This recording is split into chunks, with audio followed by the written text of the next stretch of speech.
Alam mo bang hindi yan ang tunay mong itsura? Hindi ikaw yan. Yan ang bloated face mo. Dalawang common na cause kaya namamanas ang ating muka. Unang-una kapag sobrang asin. Ang asin po kasi ay humahatak ng tubig sa katawan. So kapag Nako, naloko na. Ayaw ko mamana sa mukha ko. Ayaw ko mamana sa mukha ko. Alam mo bang pwede lumate ang utak mo dahil sa pagtakbo? Sa isang marathon event noong 2009, ilan dun sa mga participants ay nakaranas ng pagliit ng utak nila. Ano ba yan?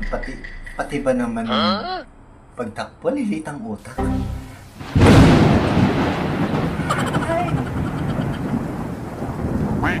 Alam mo bang mas mabilis kang tatanda kung lagi kang naka-aircon? Sa balat po natin meron tayong tinatawag na skin barrier. Yan po yung nagbibigay ng protection sa balat at yan din po yung nagme-maintain kaya laging glowing ang ating skin.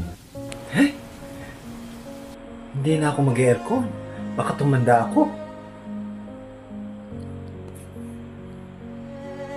Kung ganito ang pwesto mo sa pagtulog, magpaalam ka na sa lalamunan mo. Pati lalamunan ko?